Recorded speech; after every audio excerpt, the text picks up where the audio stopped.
Hey, Nick Thomas here at the 11th Annual National Cyber Summit in Huntsville, Alabama. And today with me is Mr. Stephen Bryant. He is the chief hacker for a company called Gate LLC.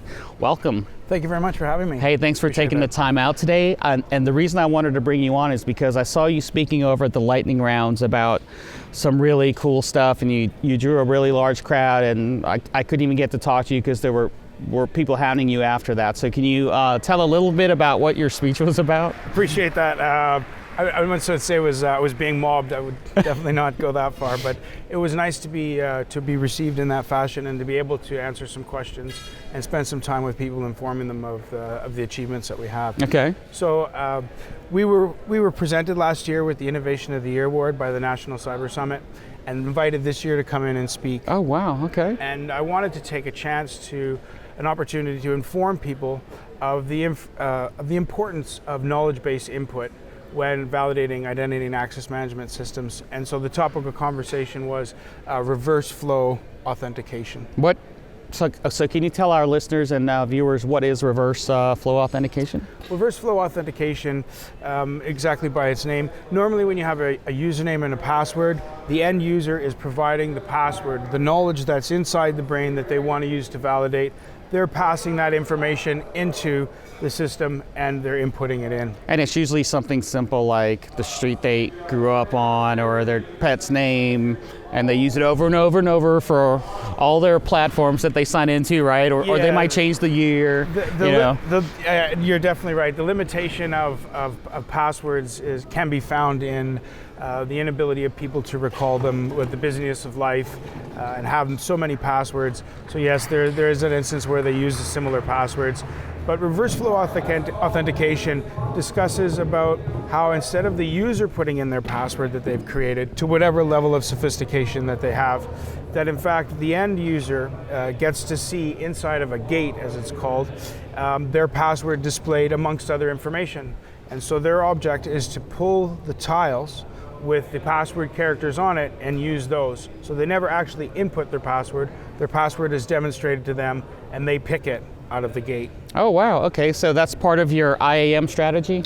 So the identity and access management benefit of reverse flow authentication comes in the form of it allows the user to use knowledge-based input to validate their intent. Okay. And I think a best way to explain that would be, imagine a scenario where it's a mistaken identity and you've been arrested and the police officer has your phone and he wants to unlock it. And you want to maintain the privacy that you're entitled to, right? And so you want to keep that phone unlocked. But because you have a facial recognition feature to unlock your phone, I could distract you as the police officer, and as you look away and look back, now I have the phone in front of your face, and the police officer's unlocked your phone and now has access to all of your information. Right. So knowledge-based input is something using in your head, and that validates the intent. Not only am I a person that I claim to be based on my facial recognition, but I want to have that telephone unlocked. And that knowledge-based input allows you to validate the intent that I want the phone unlocked as well. In this case, you don't want your phone unlocked. Right. So you talk about validation. How many forms of validation are there? So normally in identity and access management system, currently we have 3 methods of validation. And they are what you have, what you are, right, and what you know. Yeah. And the what you know is what we're pushing as an essential part of authentication. So maybe it's best to get into the other to explain to what they are. Sure.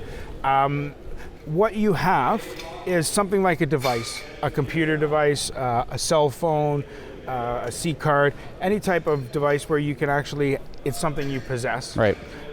Only you have that device, so it's a method of authenticating that you have it. The problem with that is if you're anything like me, you tend to lose things. So I lose phones, or I lose the card, or there are banks that provide a little device and it has a different number on it. Once you lose that and miscreants find that, it's there now in their possession.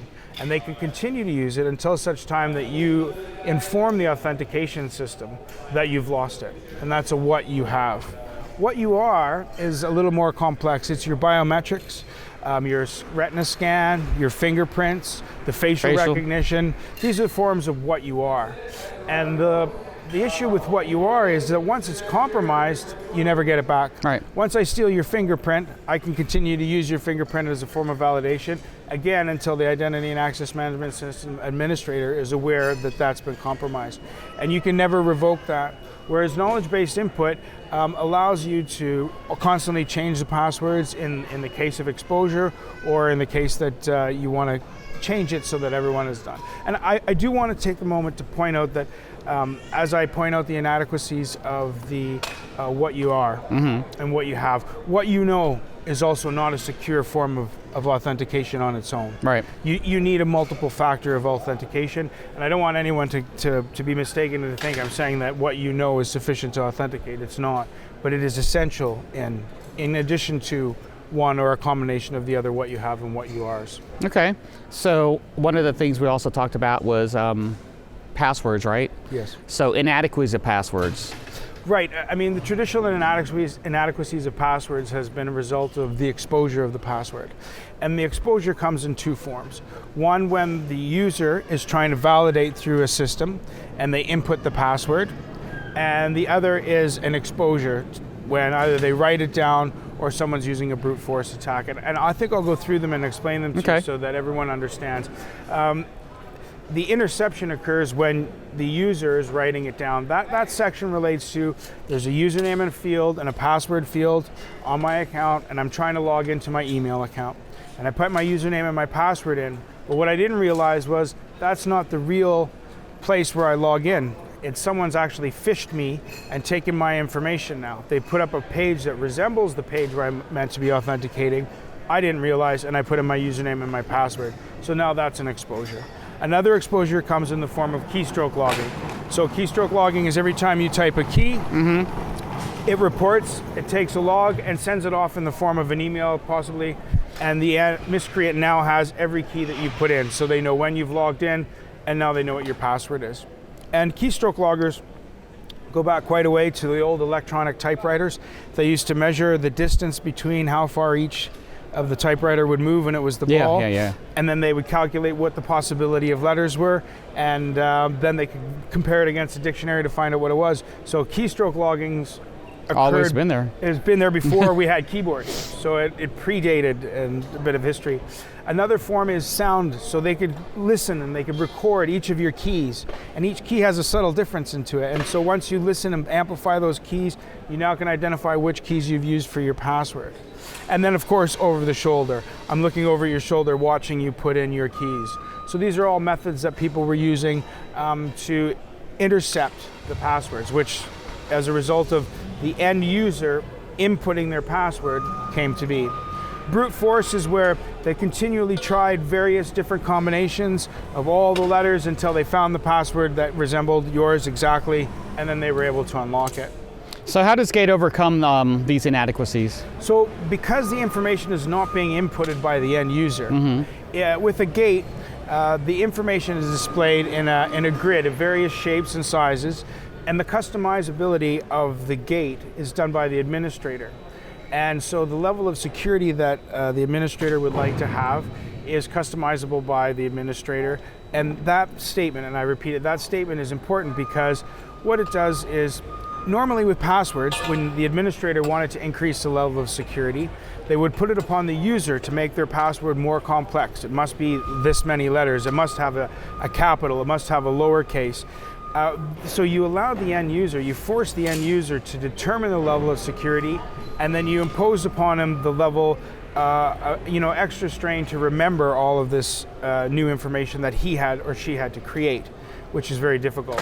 So with the gate, it overcomes the exposure of having the password written down because the customizability is done completely by the administrator and doesn't affect the 4-character PIN that the end user uses. Right. It's just the same 4-character PIN. It's just as easy to remember regardless of no matter what happens. Okay. The other advantage that it bears is that keystroke logging can no longer be done because you're not inputting it in. All right. And audio recording, you're not because you're clicking a screen. And so those inadequacies as well, along with brute force, because each gate is completely different. All right, so Stephen, can you tell the viewers and listeners how to get in touch with you and what your website is? Sure, if anyone would like to find us, you can find me at Stephen at Minigate. That's MINNIGATE. I'll say it again, MINNIGATE.com, 2 N's, Stephen at Minigate.com. You can get a hold of me there. and I'll be happy to address any concerns or questions that you have. All right, thanks for Thanks very stopping by. much. Really appreciate having me. Thank you very thanks. much.